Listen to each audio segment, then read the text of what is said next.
All right, so we're going to do an overview of pressure washing. So you can make a lot of money at pressure washing, and it is a lot of fun. But I do want to give you some expectations and challenges that go along with this business, just like any business, okay?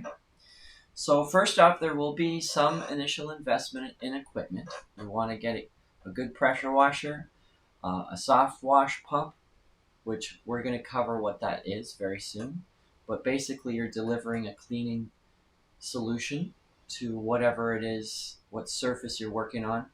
And there's an initial investment on that. You want to make sure you're not completely going in thinking that you don't need to spend a little bit of money. Now, if you really don't have any money, there is a quick start lesson, and I'll put that in the bottom of the description. You can just go to Quick Start and rent everything from Lowe's or Home Depot and just jump right in. You could do that, but you are going to want to invest in some good equipment pretty soon.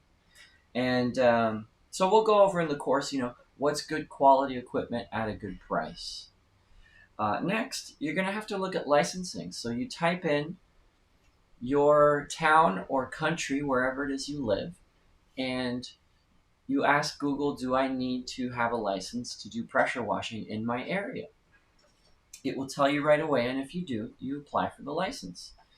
Insurance we covered, but basically, because there's not usually much to do with licensing and pressure washing, it ends up being fairly competitive. So you want to do really well by your customers. You want to give her exceptional service and make sure that everybody's totally happy with you. And if you do that, you're going to gain customer base. Marketing will become easier and easier, and we'll go over all that in the course. But know that there is definitely, depending on where you live, there's competitiveness. Some areas more so than others. Florida is probably one of the most competitive in the whole world.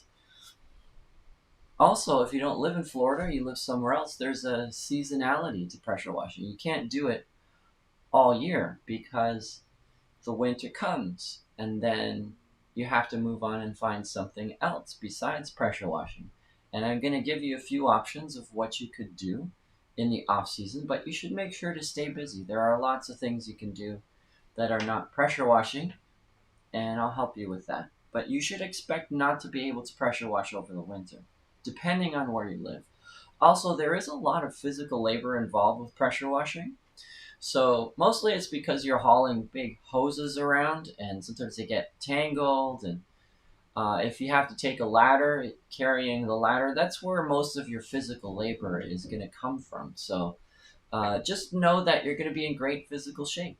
And at the end of the day, you get to rest and relax knowing that you really put in a good, hard day's work.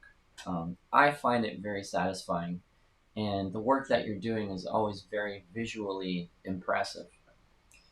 So you just make sure you do excellent customer service for anybody that pays you for work. It's very important for the success of your business to do kind of a walkthrough once the job is done. It could be through FaceTime, but ideally the customer is right there and he sees what you did and he's like, "Wow, this looks great," you know. And then you get your Google reviews, and we'll get into that as well. A big part of pressure washing is actually marketing and sales because you're going to be able to get through jobs very fast. If you do what I tell you, a typical job can be 2 hours, 3 hours, and then you're done for the day. So you really, if you can, you line up two jobs, sometimes even three. I've done four in one day. And so what becomes more important is getting lots of work. And you do that mostly through marketing. So a lot of this course is actually going to be marketing. And I just want you to know that that is a very important aspect of pressure washing is marketing.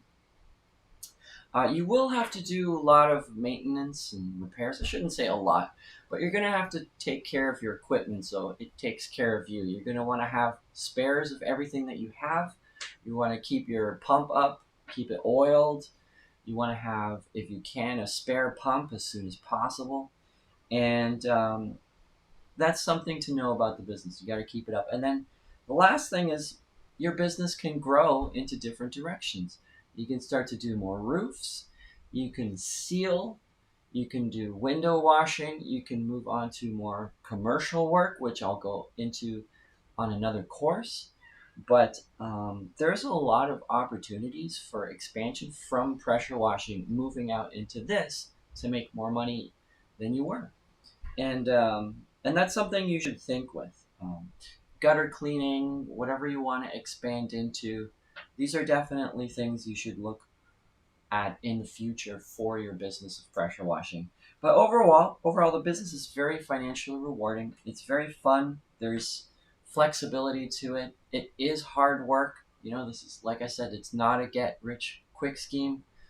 But I think if you follow what I tell you, you're going to have a great business. And one day, if you want to sell it, you can. I'll give you the exact criteria, how that works. But we're going to make you win with this business. 4 out of 5 businesses that are pressure washing don't make it, but you will because you're doing this course. And I'll help you through. It's going to be lots of fun. So, and that's about what you have to look forward to. All right, let's go on to the next lesson.